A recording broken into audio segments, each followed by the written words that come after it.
I'm going to ask Professor Ngoma, who is the head of the business school, to come through, just give us opening remarks before we get this evening underway. A big round of applause for Professor. As a school, we've made the decision to launch these dialogues as part of the process to ensure that South Africa engages with itself and reflects on matters that are of national interest. We're not just looking at South Africa, of course, we're looking at Africa as a whole.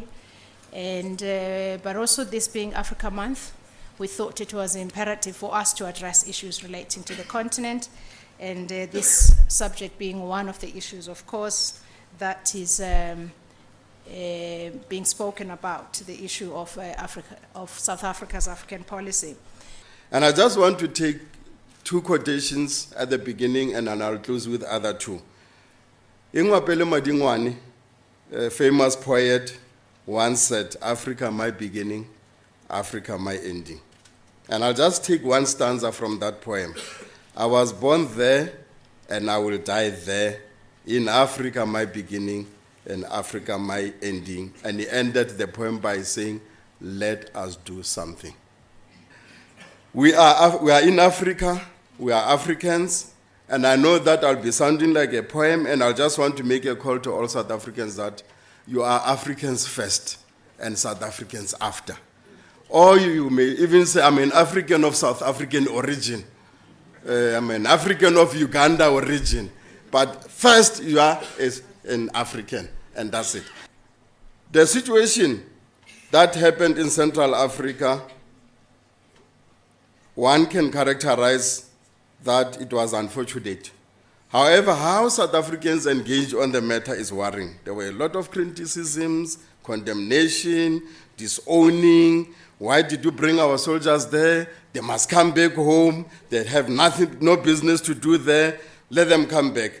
They must be back home, and there must be soldiers here. And that was it. Let's focus on our internal situation, our own challenges. Forgetting that the ruling party has made a resolve, and the manifestos were sold to everybody, and everyone read the manifesto where we said, we will be building a better Africa and a better world.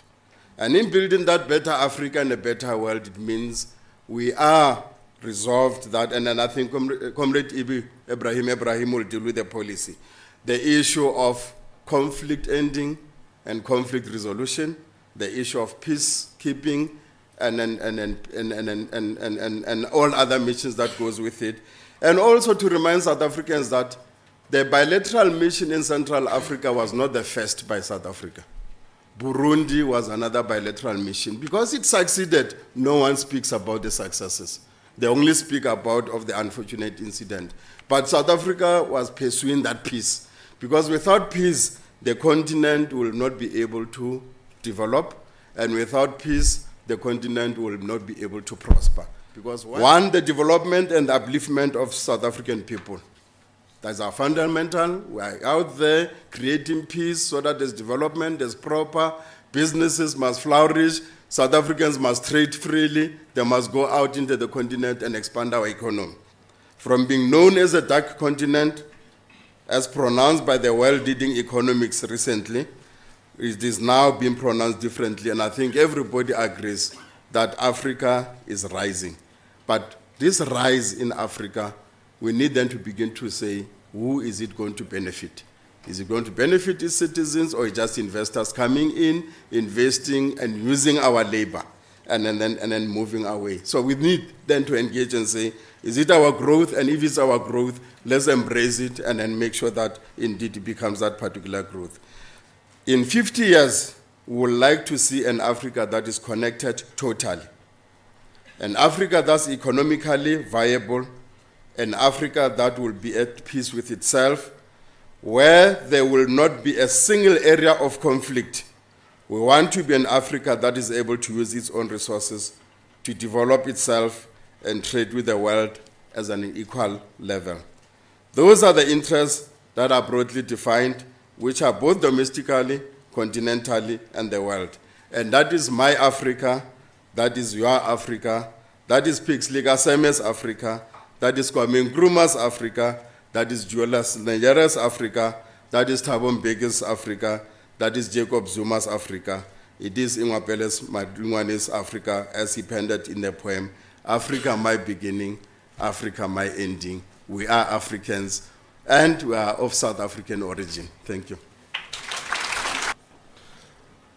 Africa, of course, they said it was a rising continent. Some 10 years ago, they said Africa was a failed continent or a failing continent. Well, today I don't know whether Europe is a failing continent. And at the World Economic Forum, there's a discussion there as to whether this is sustainable.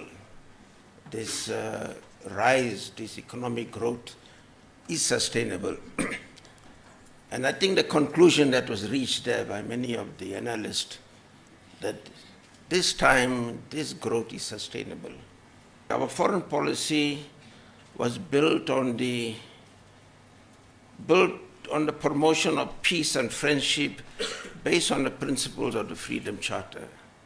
You know what the Freedom Charter said? The quote, South Africa shall strive to maintain world peace and the settlement of all international dispute by negotiation and not war. That has been the fundamental principles of the ANC government since its inception in 1994.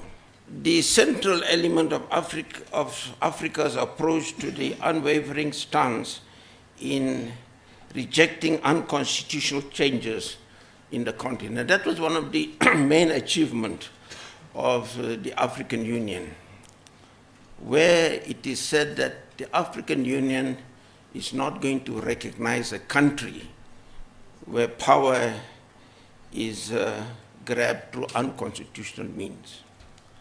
It is noteworthy that South Africa stepped in to deploy military personnel in support of the Burundi peace process in 2003, when no one else was prepared to do so. The AU peacekeeping posture in Burundi, Darfur, Somalia, and now the DRC points to the emergence of a radically different peacekeeping doctrine. Instead of waiting for peace to keep, the traditional UN practice, the AU views peacekeeping as an opportunity to establish peace by force, if necessary, before keeping it. Intervention by such regional entities were necessitated by the reluctance of the United Nations to intervene in situations that were considered outside the immediate national interests on key members. But part of the problem is that,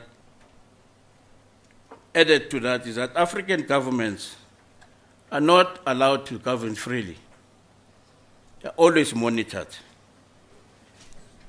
either by the international institutions, financial institutions, the World Bank and the IMF, which will impose structural adjustments and try to ensure that the countries are governed differently.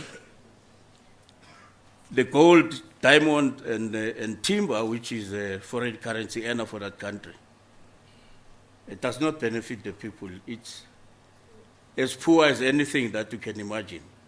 We are in a situation where there is no government. There is a semblance of structures that are supposed to govern.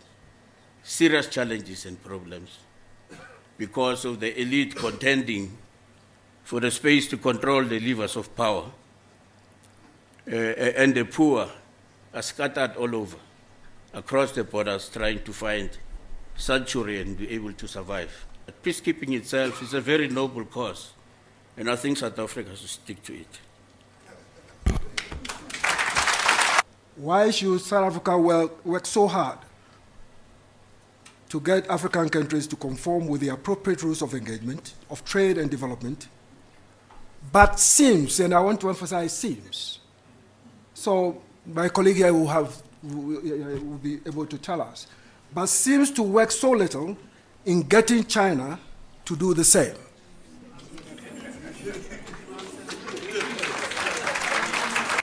It's no secret that they are there to extract oil, minerals, and exploit forest products, explore African market for low-end products, and as a testing ground for Chinese products. Certainly, they want to cut the African bloc. Our own former president, President Thabo Mbeki, was quoted in 2005 as saying that the Chinese companies are contributing to the atrophy of African industry and economic deindustrialization. I want to emphasize that indeed they are undermining the very foundation of African economic development. But what is more worrying is that there is minimal skill transfer. Poor labor and environmental practice, underbidding for tenders. Of course, they are highly subsidized, so they can do that. Minimum or no partnership with local companies. Now, are these strategies consistent with conventional internationalization strategies? The answer is no. There's nothing wrong with that. The fact that it's no doesn't mean that it's wrong. It's not wrong. They are being innovative. There is nothing wrong with what I've said. I think they are doing very well. The problem is we are not responding. Recommendation.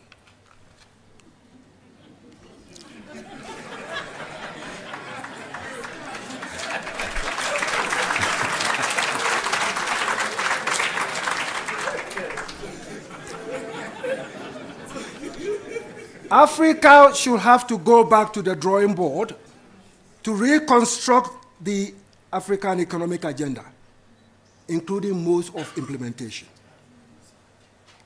This involves evaluating contractual agreement, protecting and empowering African entrepreneurs, leveraging Chinese engagement for substantial development, for sustainable development, and harnessing policy at national, regional, and continental levels. Thank you very much.